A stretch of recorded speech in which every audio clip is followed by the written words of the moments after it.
Praise and Worship. Puji Tuhan, Bapak Ibu Saudara, ketemu lagi.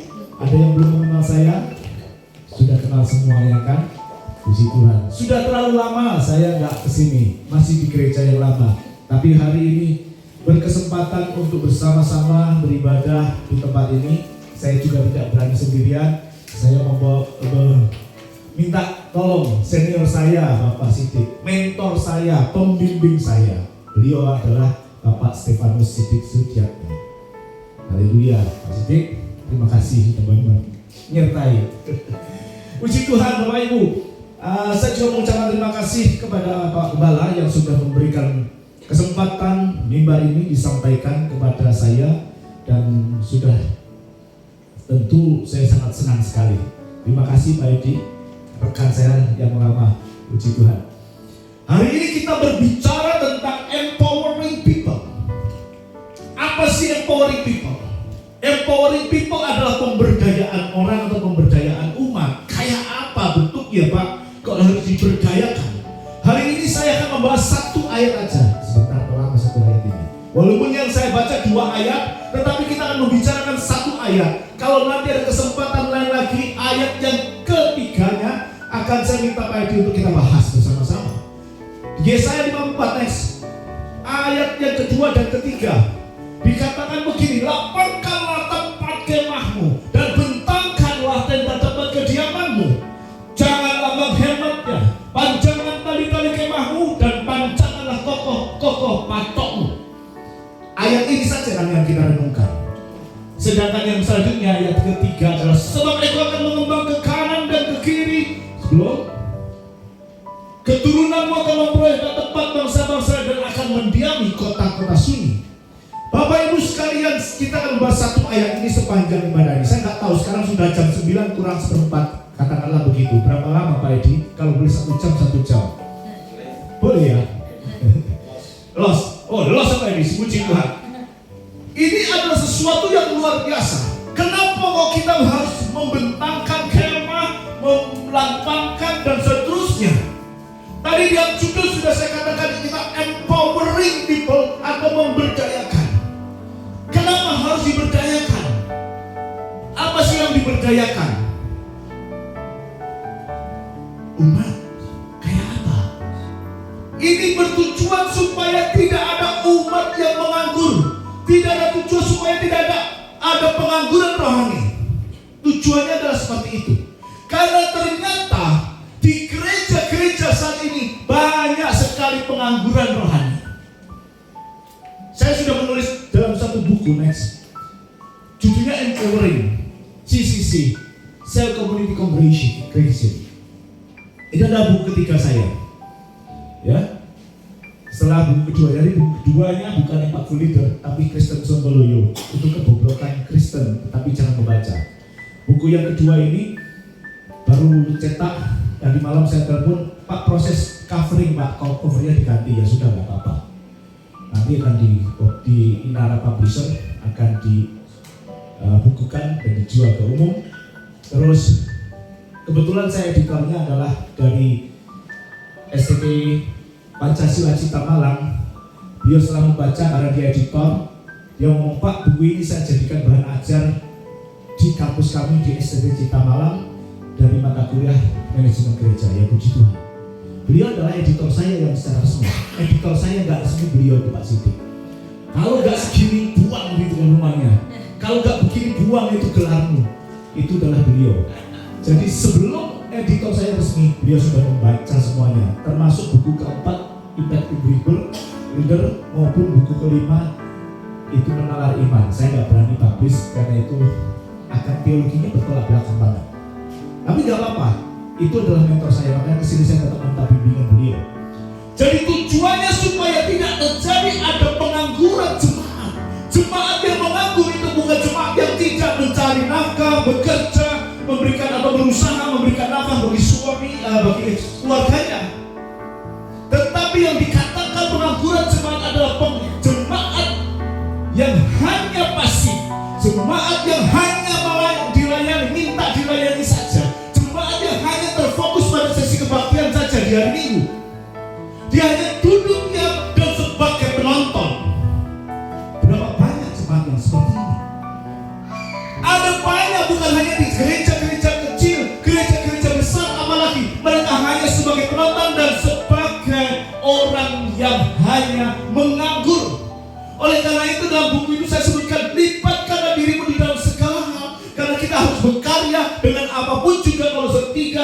sehingga dengan segenap hati kita mempersembahkan kepada Tuhan.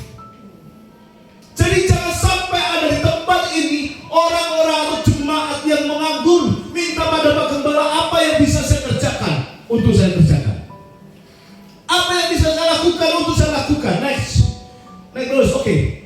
Adalah seorang pendapat ahli. Dia adalah Philip Melanchthon, temannya Martin Luther. Martin Luther terkenal ini enggak. Pada saat diskusi dengan Martin Luther, dia mengatakan, if myself do not do my part, I cannot expect anything from God in prayer. Jadi kalau saya tidak melakukan apa yang jadi bagian saya tidak melakukan apa-apa yang seharusnya saya kerjakan,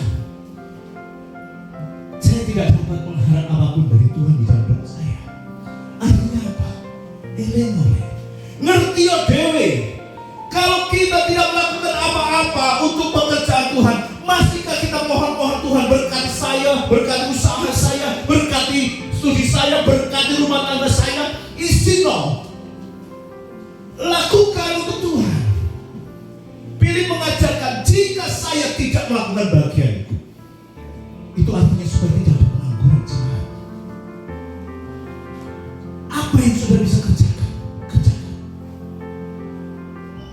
Jangan pernah ragu untuk melakukannya. Jadi kalau kita sendiri tidak pernah melakukan apa-apa untuk Tuhan, masihkah kita minta-minta untuk Tuhan? Harusnya kita malu. Kembali kepada ayat tadi yang di atas. Kita membaca di dalam Yesaya 54 ayat 2 saja. Kita akan renungkan bersama-sama.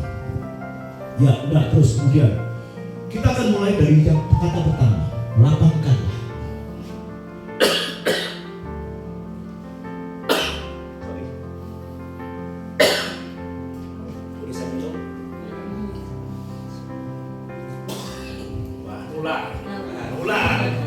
Ya, kita akan berbicara tentang lapangkah atau enlarge tempat kediaman. Lapangkan. Apa maksudnya? Di sini dimaksudkan the power of mindset. Yang dimaksudkan untuk lapangkan di sini adalah kita sebagai jemaat yang pertama harus memiliki visi besar, harus memiliki pikiran besar, harus memiliki perspektif besar, harus bisa bertindak untuk melakukan hal-hal yang besar di dalam pelayanan. Jadi kalau ayat ini ditaruh di awal, itu bukan satu kebetulan. Kalau ayat ini ditaruh di awal, itu adalah satu keharusan. Sebelum melakukan hal yang lain, mindset kita, pikiran kita yang pertama harus dirubah. Jangan seperti katak di dalam tempurung, kelihatan luar biasa hanya di dalam tempurung ini. Tetapi lihatlah ke depan, bukan seperti katak dalam tempurung. Oleh sebab itu, open mind, buka pikiranmu, supaya kita bisa memiliki visi besar, memiliki pikiran besar, melakukan bagian yang sudah harus bisa kerjakan di dalam kehidupan ini. Jadi kita harus memperbesar pola pikir kita. Jangan berfokus kepada kenyamanan pelayanan yang ada di internal kita. Kita pernah mendengar masalah ini, ya, the power of mindset. Seorang namanya Warren Buffett, pada waktu dia 11 tahun, dia mengatakan bahwa dia akan suatu hari menjadi orang kaya. Karena menurutnya, seorang yang kaya itu dimulai dari pikiran, mindset. Maka pada suatu saat sekarang, Warren menjadi orang yang paling kaya di dunia. Salah satunya, saya kecil dulu punya cita-cita, punya pikiran, punya mimpi. Suatu saat saya jadi direktur. Oh, gak enak jadi direktur. Suatu saat saya jadi pendeta. Oh, gak enak jadi pendeta. Suatu saat saya jadi orang yang terkenal. Seperti itu pada waktu kecil karena anak kecil. Tetapi saya mau jujur pada saudara, semua sudah saya lakukan. Semua sudah saya, istilahnya posisi-posisi itu sudah pernah saya temukan. Jadi terakhir sebelum saya resign, saya pernah menjadi direktur. Itu adalah mimpi, mindset yang harus kita rubah. Dan dalam kekristenan juga mengajarkan hal itu. Next, kita lihat bagaimana kekristenan mengajarkan. Jadi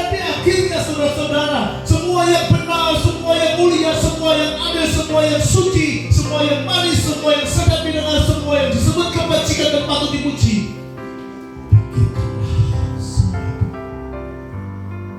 Pikirkan hal-hal ini, dipikirkan yang baik-baik. Next, ada satu buku yang terkenal dari seorang profesor pendidikan. Next, dia mengatakan begini, dari David J. Scott, seorang profesor pemasaran penulis buku The Magic of Thinking Big, mengatakan syarat mutlak untuk menciptakan perubahan dan kualitas dalam hidup adalah dengan mengubah pola pikir terlebih dahulu. Bukan pikiran, bukan mindset. Jangan menganggap diri kita kecil, jangan menganggap diri kita tidak berguna, tetapi kita harus berpikir untuk hal yang besar, berpikir yang positif. Alkitab mengajarkan supaya kita berpikiran positif. Alkitab mendorong kita untuk berpikiran besar. Ya, apa yang manis, apa yang benar, yang mulia, yang adil, yang suci, yang disebut kebajikan, yang patut dipuji. Di situ kita mulai memikirkannya. Kita harus memikirkannya. Hal-hal itu pasti terjadi di dalam kehidupan kita. Oleh karena itu, apakah cukup dengan memikirkannya? Kita harus melatihnya. Melatihnya dalam kehidupan kita sehari-hari. Mendorong pikiran kita dan memahami, oh kalau seperti ini saya harus lakukan apa. Makanya di dalam khotbah yang kemarin ini dalam kelanjutannya, ada sinergi potensi bagi kerajaan Allah. Pada saat kita sudah memahami, oh di dalam saya ada kelebihan-kelebihan ini, walaupun tidak menutup kemungkinan ada banyak kekurangannya, tapi saya mau fokus dengan kelebihan saya, mengasahnya, mengembangkannya, sehingga kita bisa melangkah maju lebih baik lagi karena pola pikir kita yang sudah berubah. Karena kita tahu bahwa di dalam hidup kita yang perlu pikirkan, ada potensi yang Allah taruh, ada kemampuan yang Allah sudah tetapkan dalam kehidupan kita yang harus kita kembangkan. Ada sesuatu yang berharga yang sudah ditanam, dan itu ditanam pada saat sudah ditanam dalam kehidupan kita, dan kita harus mengembangkannya. Pada waktu mungkin kondisi baik-baik saja seperti ini, tetapi pada waktu kesesakan, pada waktu kesempitan, justru di situ kita harus memikirkan perkara-perkara yang besar. Karena Amsal mengatakan bahwa pada saat engkau tawar hati dalam masa kesesakan, itu kecil kekuatan. Jadi dalam masa kesesakan pun kita harus memikirkan perkara-perkara yang Tuhan sudah ajarkan, perkara-perkara yang besar yang akan diberikan kepada kita. Itu yang Tuhan mau taruh dalam hidup kita, bukan pada saat kita hanya senang-senang saja di dalam masa kesesakan itu seperti itu. Kenapa? Ini kuncinya. Karena Allah mau melibatkan saudara, Bapak Ibu semuanya, di dalam rencananya yang besar. Amin. Allah mau melibatkan saudara dan saya untuk rencananya yang luar biasa. Kalau kita tidak buka mindset kita, percuma. Makanya buka mindset, bukan Allah mau beracara, Allah mau melakukan perkara besar bersama saudara yang harus membuka diri. Kenapa kok bisa? Karena kita ini adalah umat Allah, dikatakan gambar Allah. Jadi apa yang Tuhan bisa, kita bisa. Apa yang Tuhan bicarakan daya cipta, kita bisa. Ya, itu ada Yesaya 21:9, ada Yeremia 1 ayat 9 juga mengatakan bahwa perkataanku, firmanku sudah aku taruh di dalam. Jadi kalau Allah memiliki daya cipta, kita pun bisa memberikan daya cipta, karena kita seperti alat masuk di dalam rencana Allah yang luar biasa. Apa yang harus kita lakukan? Yang harus kita berpikir dengan cara sudut pandang Allah. Next, berpikir seperti sudut pandang Allah. Kenapa Filipi 2:5 katakan dalam kamu dalam hidupmu bersama menaruh pikiran dan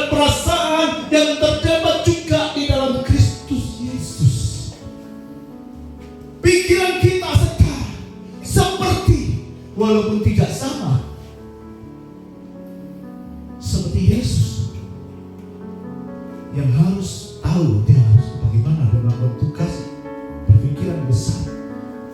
Oleh karena itu penting bagi kita, kalau kita saat ini masih hanya sebagai penonton, saat ini kalau kita masih menganggur, buka pikiran, buka mindset, dan berubahlah.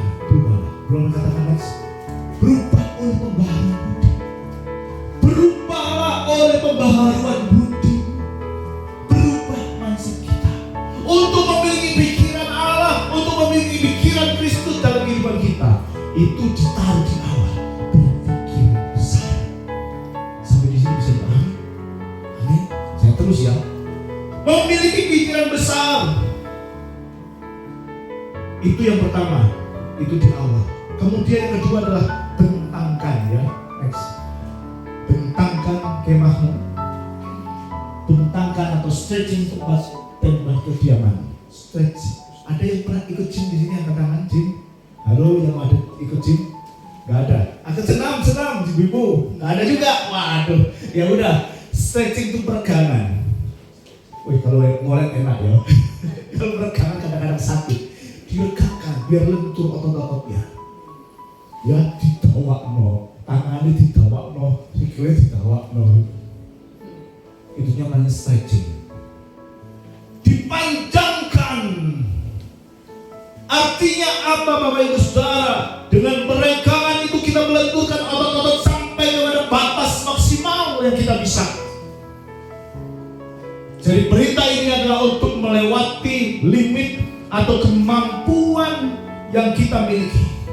Artinya kita berani melangkah melebihi kekuatan kita. Setelah kita punya pikiran besar, berani melangkah pada hal yang besar. Ya. Itu kekuatan. Ya. Berani melangkah dengan iman bersama dengan Tuhan. Bapak Ibu pernah mendengar ada istilahnya kemampuan inisiatif? Ya, next. Ini sebenarnya di dunia kerja. Kemampuan inisiatif itu adalah sesuatu yang harus dikerjakan tanpa harus disuruh. Wes ngerti itu gak siapa. Tahu apa yang harus dikerjakan. Di sini Pak Gembala enak kalau setiap jemaahnya memiliki kemampuan inisiatif. Wes gak ngangkon ngerti dia apa yang dikerjakan. Pada saat mau ibadah sudah semua kursi tertata, musik sudah siap, semuanya sudah siap, enak. Pada saat ada masalah-masalah, dia bisa mengatasinya sendiri. Gak perlu bantuan orang lain. Sehingga orang itu memiliki banyak akal. Dia tidak berhenti belajar. Kok ada problem ya di sound system? Dia belajar sendiri dari YouTube, dari mana. Kemudian dia bisa mengembangkan dirinya. Berani melangkah keluar. Berani membentangkan diri, kapasitasnya diperlebar. Itu yang dimaksud dengan stretching atau membentangkan kemah kita. Banyak akalnya. Bagaimana caranya? Ya kita tidak pernah berhenti untuk mendengarkan dan melakukan kebenaran firman Allah, karena dari situlah sumber dari semuanya. Kalau di dunia sekuler mengenal adanya kemampuan inisiatif, bagaimana halnya di dalam kekristenan? Ini sudah lama sudah ada. Next verse. Kita buka ayatnya di sini. Dan siapapun yang memaksa belajar berjalan sejauh 1 mil, berjalanlah bersama sebanyak 2 mil bersamanya, sampai 2 mil. Ini saya sebut dengan extra mile. Mungkin saya pernah khotbahkan di sini. Mungkin, jangan lupa.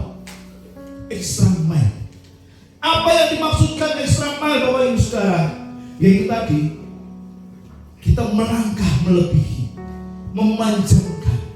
Walaupun ayat ini kalau kita melihat latar belakangnya, itu adalah dalam penjajahan Romawi.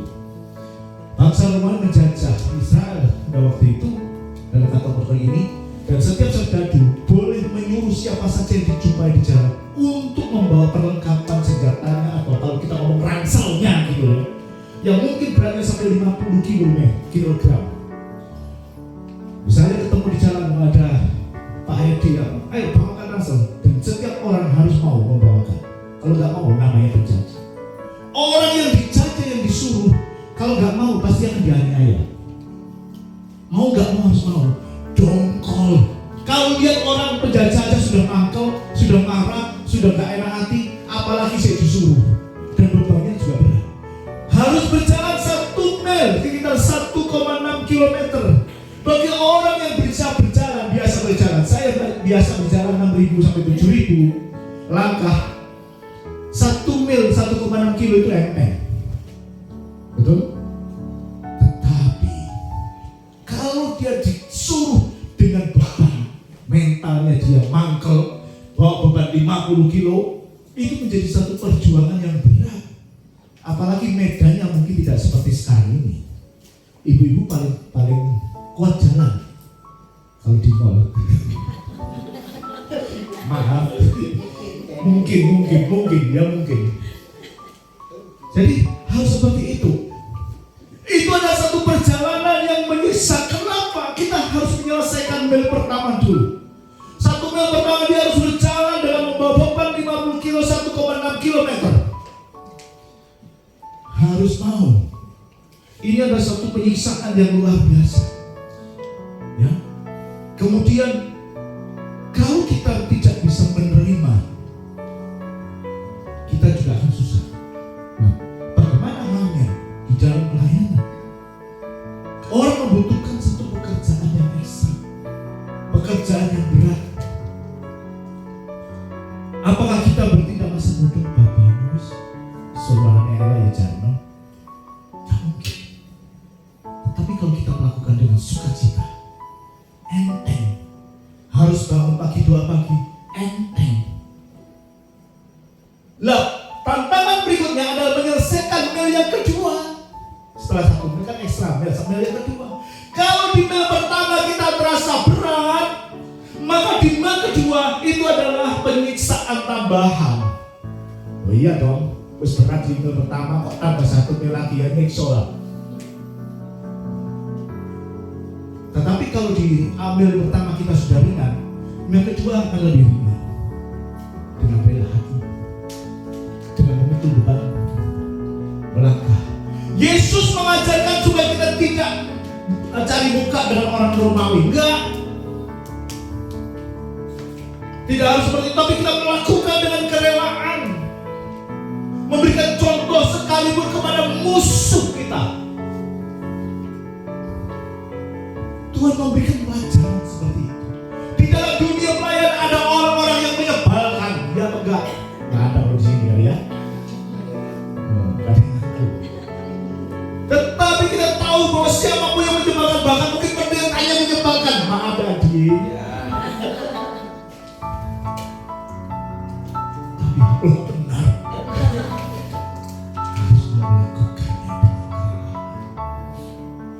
Harus melakukannya dengan kerendahan hati. Bukan mencari muka, tetapi melakukannya untuk Tuhan. Pada saat kita melakukan dengan kerelaan, dengan kesenangan, itu akan menjadi nyata. Karena Romawi bukan melalui orang yang digodok saudara Roma itu dengan kekerasan. Kalau dia melakukan kelemahan, baik-baik aja itu kelemahan baginya. Oleh sebab itu bagian kita untuk melakukannya. Orang banyak melakukan ekstramen.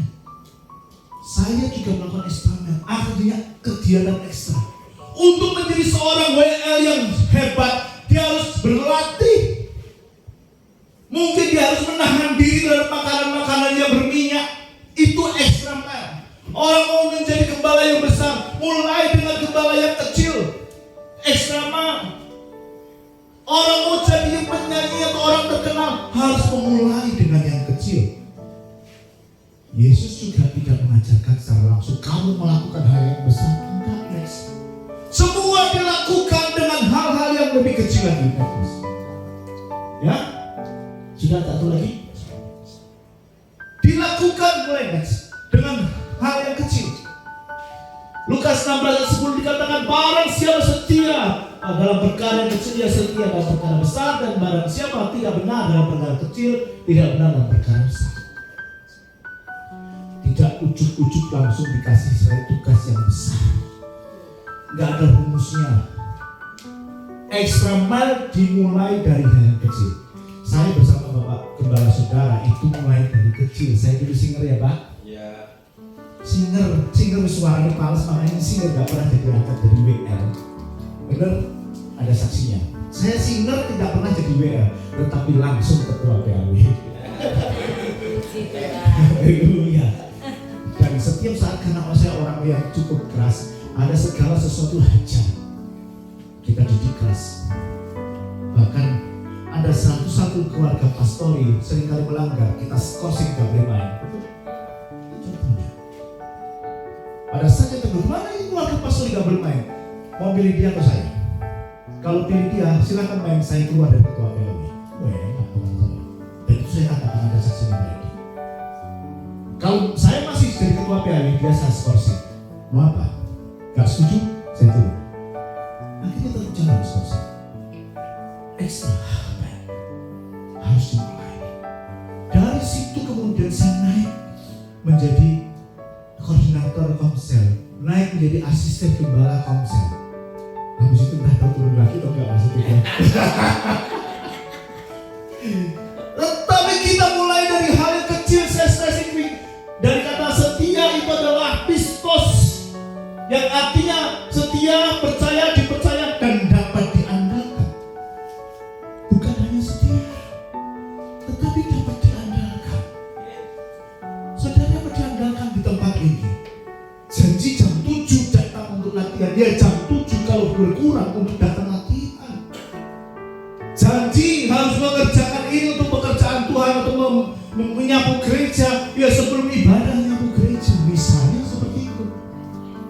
Dapat diandalkan, ngomong sak kecap Pak Gembala, semuanya jalan. Itulah kemampuan inisiatif yang kita sudah pelajari tadi di depan.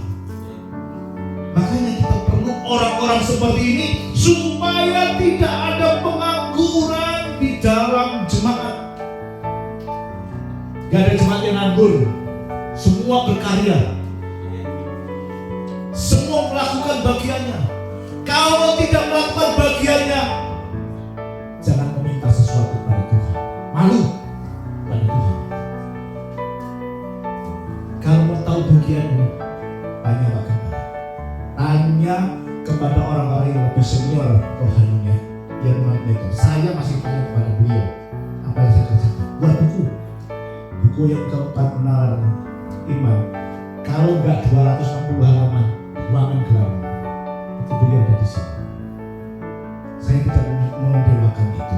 Saya nggak pernah. Baru kali ini saya dicantumkan oleh Pak Edi, itu bukan saya. Tapi kalau Bapak Ibu mau lihat YouTube saya semuanya, Pak Noek itu semua tanpa dokumen. Baru di sini aja. Dicantumkan. Saya ngomong gak usah tetap maksa, ya sudah. Ketiga, cara bersuatu ini adalah jangan menghematnya. Ya, ketiga, next. Jangan menghemat atau do not hold back. Kalau pepatah dunia mengatakan hemat pangkal kaya, betul? Tetapi tidak ada rumus di dalam kekristenan. Di kekristenan bukan menghemat, tetapi menabur dan memberi. Memberi ada tingkat yang lebih lagi, berkorban. Di mana posisi sekarang? Apakah hanya sekedar memberi, ataukah sudah berkorban? Itu beda kelasnya. Jangan menghematnya, artinya kita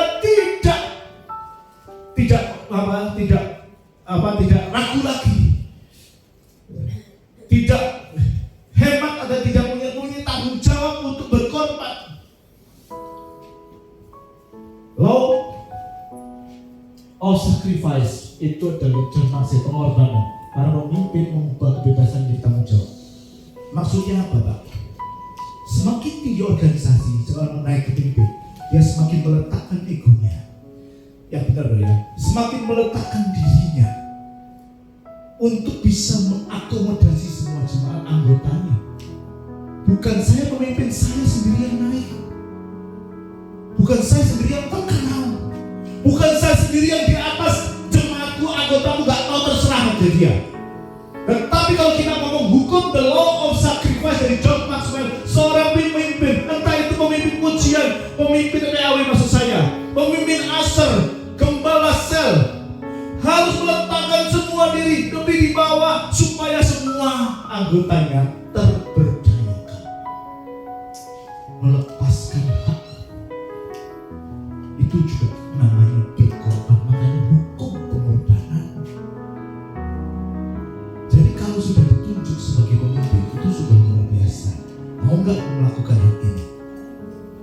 Karena pola pikir itu berbanding berbalik. Ayatnya Mas, Roma 14 ayat 7-8 dikatakan, sebab tidak ada seorang pun di antara kita yang hidup untuk dirinya sendiri, dan tidak ada seorang pun yang mati untuk dirinya sendiri. Artinya apa?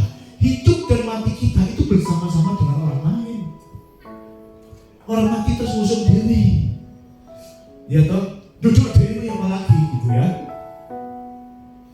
Jadi kita harus mau melakukan, rela berkorban untuk orang lain, melakukan bagian kita untuk orang lain, dan seterusnya.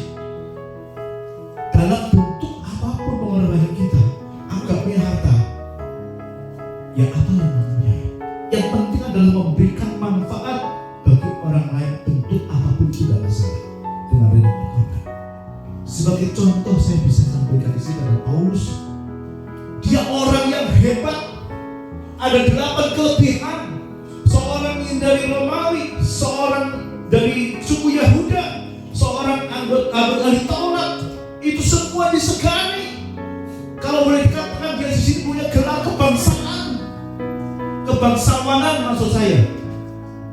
Tetapi semua menganggap sampah dan itu rugi. Saya letakkan semuanya.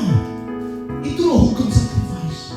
Saya letakkan semuanya untuk Kristus supaya ditukar,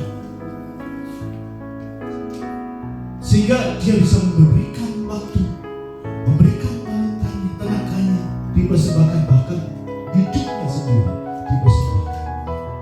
Kita mungkin tidak sampai mempersembahkan kehidupan kita karena kita masih hidup untuk diri kita sendiri, tetapi kita, talenta kita, potensi kita, keuangan Bapak Ibu Saudara dipersembahkan untuk Tuhan.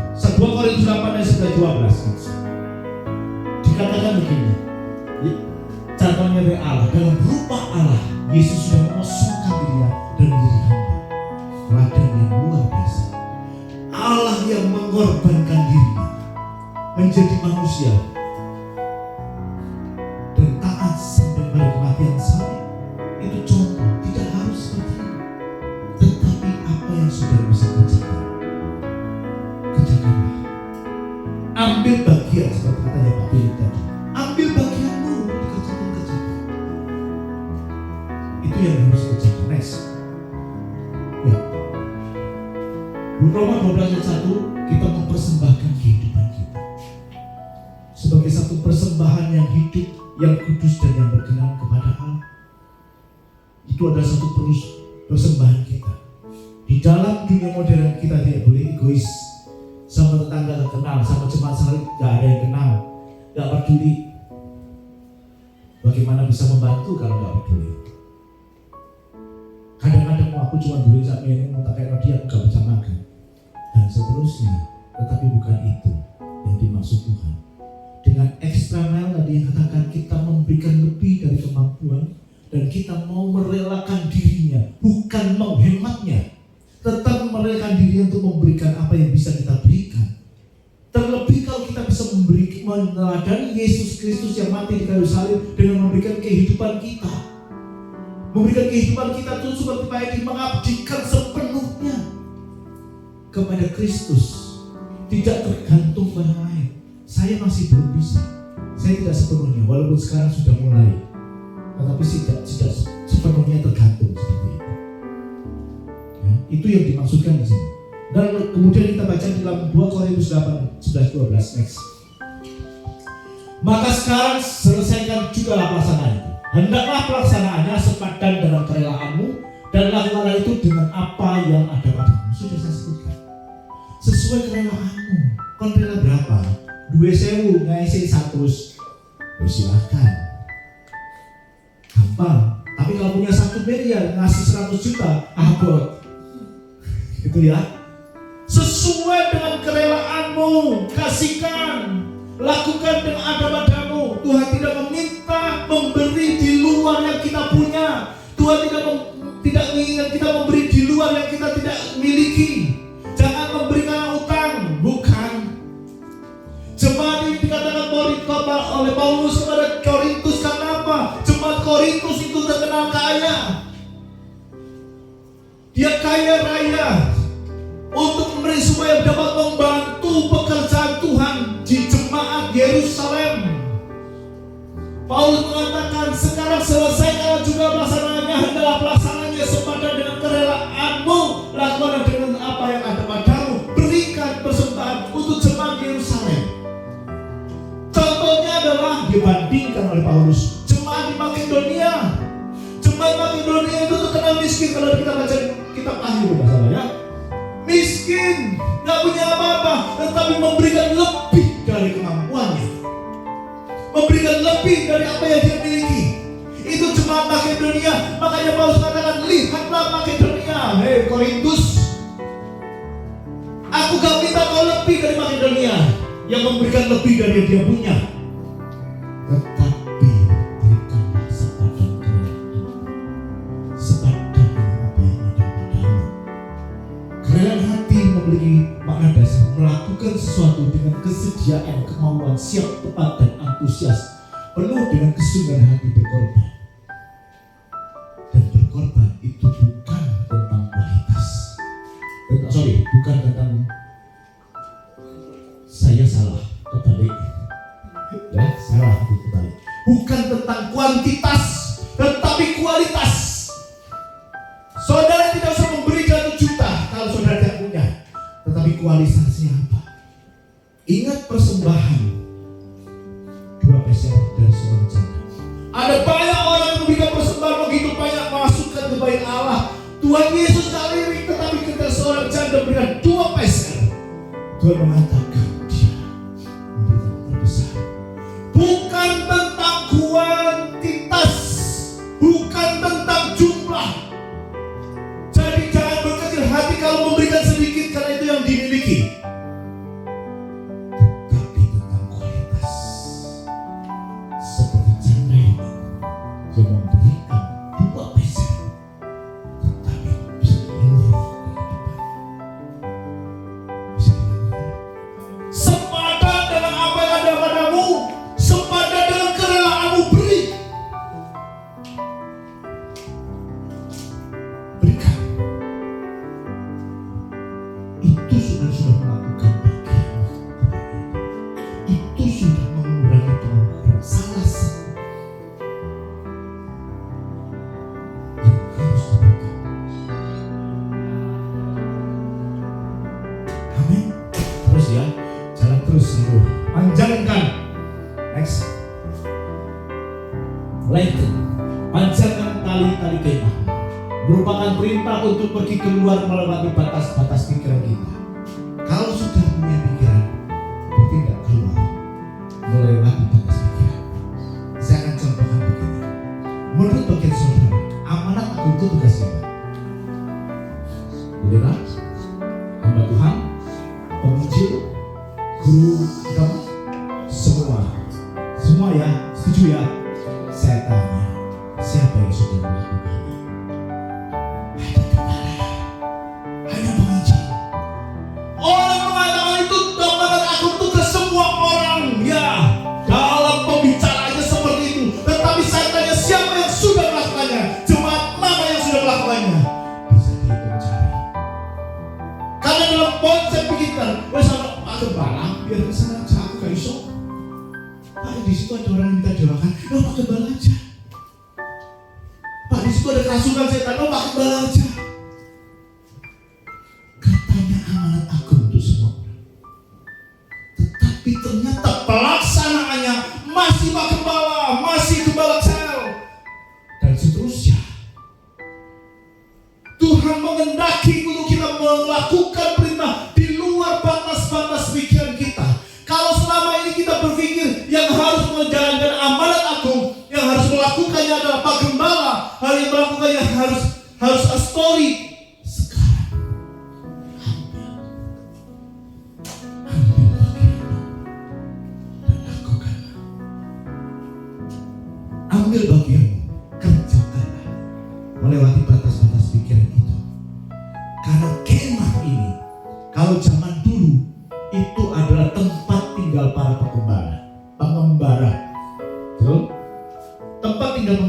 Bangsa Israel tinggal di kemah-kemah. Bisa dilihat di perjanjian lama, semuanya begitu. Maksudnya supaya kita bisa memperpanjang dari kemahnya, agar kemah itu bisa menampung sebanyak mungkin orang. Dalam artinya sekarang kita mempanjangkan, gerejanya tak bisa dipanjangkan, tetapi kita bisa menjangkau keluar kemana aja untuk dibawa masuk ke dalam kemah di tempat ini. Bisa menampung dengan apa? Menjadi saksi. Menjadi saksi Kristus. Bukan sekedar ucapan bibir, bukan sekedar ucapan verbal. Kenapa? Dunia tidak membutuhkan sihir verbal. Seorang saksi itu melihat secara langsung apa yang dilihat, dirasakan secara pribadi, dan pengalaman itu terus dibagikan agar mereka juga mengalami pengalaman dengan Tuhan sebagai juru selamat secara pribadi. Pengalaman yang nyata dan bukan hanya sekedar verbal, omongan, bahan diskusi semata. Ini loh, saksi saya luar biasa begini, keluar dari sini. Bapak Ibu, jangan lihat iman saya saat saya khotbah. Jangan lihat saya pada saat saya berdiri di mimbar, tetapi lihat saya pada saat saya bergaul di masyarakat. Itu menjadi saksi atau tidak? Kalau saya di khotbah, saya jadi orang yang paling suci dan paling mulia saat ini karena saya berdiri di depan saudara. Tetapi khotbah yang sesungguhnya adalah hidup ini di luar, bukan di gereja. Lihat saya, lihat kita secara kesaksian secara pribadi, dan itu biarlah menjadi kesaksian yang hidup. Karena kesaksian itu, itu dilihat secara nyata. Kalau kita bertentangan dengan kehidupan pribadi, untuk apa saksi? Karena dunia tidak membutuhkan perkataan manis. Dunia membutuhkan bukti. 1 Yohanes 1:1 dikatakan begini, apa yang telah ada sejak mula, yang telah kami dengar, yang telah kami lihat dengan mata kami, yang kami saksikan, yang telah kami raba dengan tangan kami, tentang firman yang hidup itu yang kudus, semua nyata, semua bisa dibuktikan. Saksi kalau di pengadilan itu ada 2. Saksi yang memiliki kemampuan, memiliki kemampuan tentang sebuah kebenaran, memiliki pengetahuan, dia bisa jadi saksi di pengadilan, itu namanya saksi Allah. Saksi yang kedua adalah saksi yang menyaksikan atau yang melihat, mengetahui secara langsung kejadian, itu juga saksi, namanya saksi mata. Mau saksi ahli, mau saksi mata, silakan. Tetapi kita bisa menyaksikan. Orang-orang yang menyaksikan Yesus naik ke surga, ada 500 orang, 400-500 orang melihat Yesus naik ke surga. Ada saksi yang hidup. Penulis-penulis mengatakan, aku menyaksikan di situ. Itu adalah satu bukti, bukan 1-2 orang, bukan kata orang. Orang mengatakan, ya dulu begini, tertulis begini, padahal semuanya salah. Sejarah yang diputarbalikkan karena tidak ada saksi. Dan tugas ini diberikan kepada kita. Tugas ini diberikan kepada kita. Kenapa? Karena kita perlu melanjutkan apa yang Yesus sudah kerjakan di 2000 tahun dan terus menerus sampai pada kedatangan yang kembali kedua. Itu bagian kita meneruskan apa yang Tuhan sudah taruh dalam kehidupan kita. Pekerjaan Yesus tetap harus berlangsung. Kalau saudara tidak mau ambil bagian, ada banyak orang yang akan ambil bagian dan saudara akan tertinggal. Jadi kalau masih ada kesempatan untuk ambil bagian, ambil posisimu, apapun juga, sekecil apapun juga, ambil posisi itu. Minta petunjuk dari senior, mentor, gembala dan seterusnya. Kemudian yang kedua, tugas saksi adalah tugas yang sangat berharga karena dia memberikan sesuatu kepada orang lain. Bukan materi, karena kita tidak punya banyak materi. Bukan hal yang lain, tetapi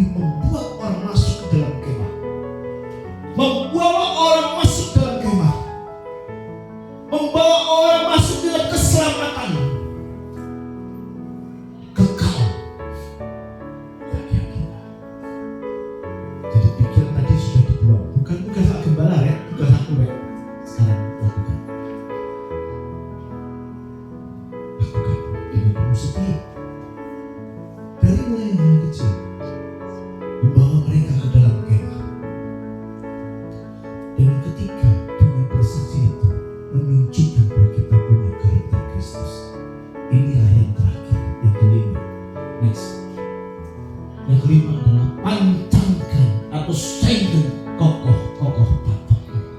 Kalau kita berbicara patok, itu adalah satu kekuatan. Tenda diberikan patok, kencang talinya dipukul ke tanah, itu nancep menjadi satu kekuatan. Ya, bisa dibayangkan, yang suka jambore pasti tahu. Itu menjadi satu kekuatan. Berbicara tentang karakter, yaitu karakter yang kuat sebagai karakter ilahi, karakter kerajaan Allah, God Kingdom karakter yang lahir dari relasi atau hubungan yang kuat dengan Tuhan yang sangat mempengaruhi pembentukan karakternya. Jadi karakter itu lahir dari hubungan pribadi dengan Allah. Karena karakter itu juga dibentuk juga dari lingkungan. Di mana kau dibentuk lingkunganmu? Lingkungan keras, karaktermu bisa jadi keras. Karakter yang lahir dengan relasi dengan Allah adalah kita mengisi wajiban Allah. Kalau di awal yang pertama tadi kita berpikiran besar, yang kelima tadi ini karakternya yang harus dibentuk. Karakternya yang harus dibentuk. Karakter Kristus yang harus diutamakan. Dan itu adalah satu proses yang harus kita kerjakan, satu proses yang harus kita lalui memiliki karakter Kristus. Ilmu pengetahuan mengatakan kelemahan atau kecacatan karakter merupakan tanda pada gangguan kepribadian atau personality disorder. Saya ambilkan contoh, lihat next selanjutnya. Ada 10 karakter yang menimpa. Saya tidak bahas ini ilmu, hanya sekedar tahu aja. Paranoid, schizoid, skizofrenia, antisosial, borderline, historik, narsistik, avoidant, dependent, obsesif, kompulsif. Semua dari satu lembaga. Ini mereka lahir dengan lingkungan yang seperti itu. Kalau kita punya relasi hubungan yang luar biasa dengan Allah, maka karakter kita akan dibentuk menjadi karakter ilahi. Kita hidup di dalam kerajaan Allah di dunia ini, maka karakter kita adalah karakter kerajaan Allah, God's Kingdom karakter. Itu terbentuk dalam kehidupan kita, sehingga kita mengatakan pergaulan yang merupakan kebiasaan yang baik karena karakternya baik. Nah, terus bagaimana? Yang terakhir sudah hampir setelah 10 banyak ngomong. Banyak sekali orang-orang Kristen itu memandang lemah dan bertindak bodoh dan tidak membangun karakter yang kuat sehingga mereka lemah. Buktinya apa, Pak? Berapa banyak yang namanya Markus masuk penjara tadi, Yohanes di dalam penjara, yang ketangkap KPK, yang Andreas pengguna obat bius. Berapa banyak? Mereka tidak membentuk karakternya dengan baik.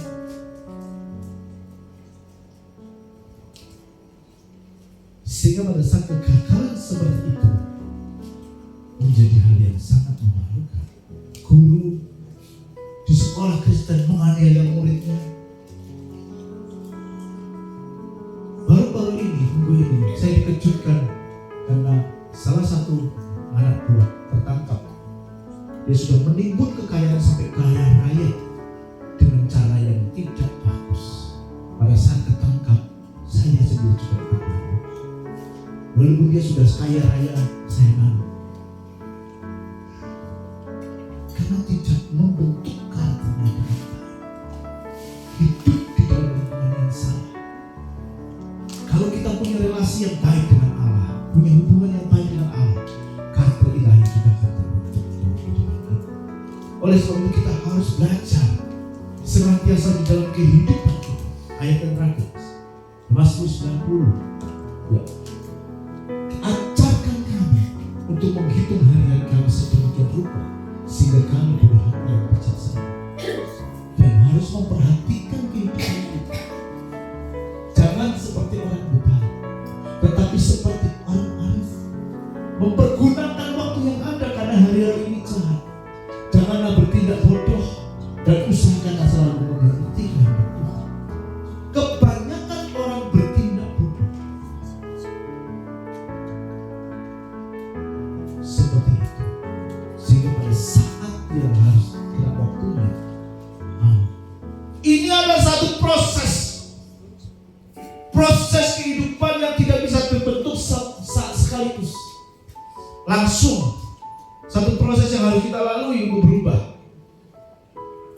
Bagian kita adalah kesediaan kita untuk belajar untuk berubah. Karakter yang kokoh dibentuk di atas landasan pengalaman, disiplin diri, dan dedikasi yang bertumbuh mulai dari proses dan ujian. Itu yang harus kita lakukan. Baik. Saya baca ayat terakhir Matius 17-18. Saudara tim bos di sini musik untuk maju ke depan menyanyikan satu buah lagi, serta sebuah lagi. Dikatakan begini, Matius 7 ayat 17-18. Demikianlah setiap pohon yang baik menghasilkan buah yang baik, setiap pohon yang tidak baik menghasilkan buah yang tidak baik. Tidak mungkin pohon yang baik itu menghasilkan buah yang tidak baik, ataupun pohon yang tidak baik itu menghasilkan buah yang baik. Orang dia mengatakan buah tidak jauh. Jadi kalau sekarang kita melekat kepada Tuhan, kalau sekarang kita ada di dalam Tuhan, maka kita akan memberikan hasil, memberikan buah sesuai dengan pertobatan kita, memberikan buah yang baik. Karena tidak mungkin pohon yang baik menghasilkan buah yang tidak baik. Demikian juga sebaliknya. Tetapi pohon yang baik akan menghasilkan buah yang baik. Ini harus menjadi bagian kita. Jangan tinggalkan ini, tetapi ambil bagian di dalamnya. Mari kita bangkit berdiri. Kita sudah mendengar kebenaran firman. Satu hal yang ingin saya sampaikan di akhir pemberitaan firman ini, seperti Pak Kiri tadi katakan, sekiranya saudara tidak mengambil bagian apa yang harusnya kau ambil, masihkah kau mau untuk meminta-minta kepada Tuhan? Mestinya kau harus malu sendiri dengan kondisi seperti itu. Ada bagian-bagian di mana kau harus ambil. Pekerjaan Tuhan di tempat yang membutuhkan saudara. Jangan sampai ada pengangguran-pengangguran rohani di tempat ini. Jangan sampai ada orang yang menganggur, yang hanya jadi penonton, yang tidak melakukan apa-apa. Dan pada saat penonton dia juga tidak akan mendapatkan apa-apa. Kalau saudara mau melakukannya, yang belum terlibat atau mau lebih lagi terlibat, angkat tanganmu. Saya mau Tuhan komitmen pada hari ini.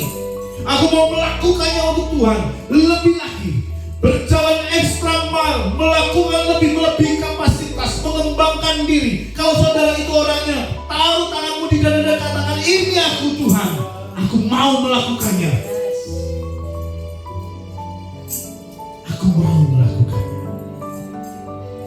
Kalau saudara orangnya adalah yang belum melakukan segala sesuatu, dan saatnya setelah firman ini sudah terpanggil untuk melakukannya, sekarang juga taruh tanganmu di dada dan katakan, aku mau mengambil bagianku, supaya aku tidak malu meminta berkat-berkat Tuhan. Ayo lakukan. Sekarang saatnya, karena waktunya sudah sangat dekat. Waktunya sudah sangat dekat. Kalau sudah tidak mengambil bagian sekarang, kalau sudah menundanya, hati-hati, jangan sampai terlambat. Ya negara mana-mana sih, ya marah-marah sih. Haleluya. Hanya nama Yesus.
Tuhan sudah jelas.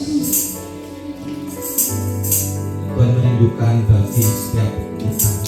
Tidak ada yang menganggur rohani. Mungkin hari-hari ini masih belum terlibat untuk ambil bagian pelayanan di tempat ini, gereja ini. Tadi disuruh taruh di dalam hati. Katakan, ini aku Tuhan. Aku siap. Aku siap Tuhan. Menjadi alatmu untuk melakukan pekerjaan Tuhan di tempat ini. Yang sudah melakukan pelayanan. Aku ini lebih lagi Tuhan mempersiapkan diri lebih lagi biar pelayanan yang Tuhan percayakan di tempat ini.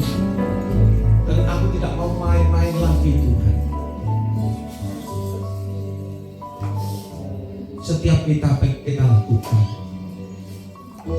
semua diperhitungkan oleh Tuhan. Semua nanti ada upahnya masing-masing. Jadi upah kekalan. Setiap kita selama kita ada di dunia ini, kalau kita mau melakukan apa yang Tuhan mau, semua nanti ada mahkotanya masing-masing, satu dengan lainnya itu beda. Tergantung bagaimana saudara selama di dunia ini engkau benar-benar mau dipakai Tuhan. Tuhan tuh mencari orang-orang yang benar-benar membuka hatinya. Ini aku, Tuhan utus aku menjadi alatmu. Hari ini kalau engkau mau komitmen,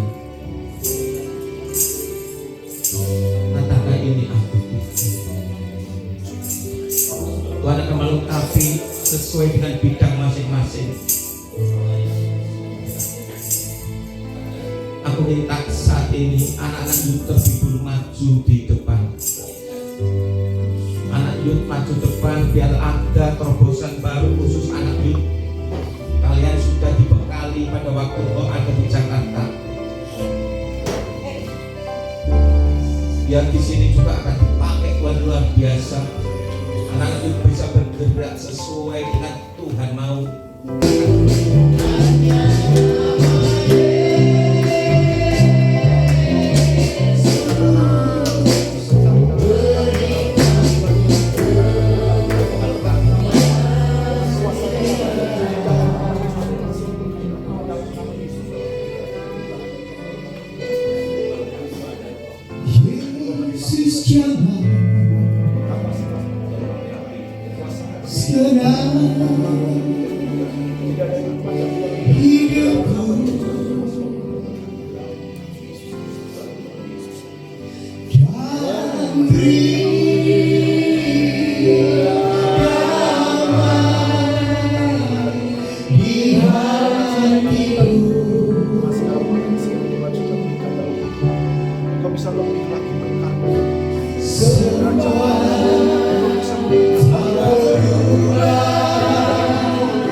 Eko maupun Pak Sidik yang mendampingi Tuhan.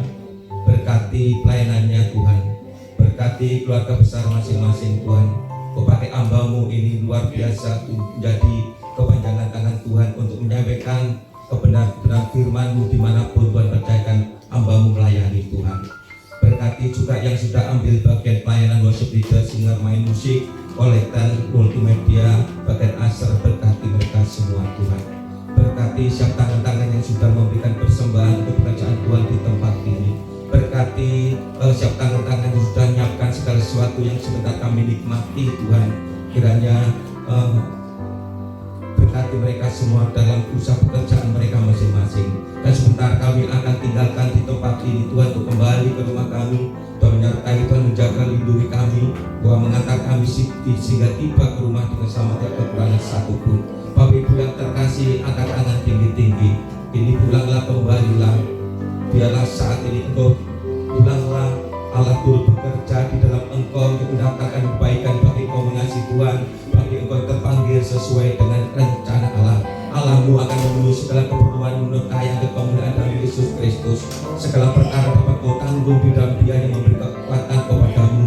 Bahkan apa tidak Kau pernah lihat, dengar dan timbul di dalam hatimu, semuanya akan disediakan oleh Bapa di surga karena Engkau mengasihi Dia. Ini pulanglah di dalam nama Allah Bapa, Putra, Roh Kudus, di dalam nama Tuhan Yesus Kristus yang sudah terima berkat, katakan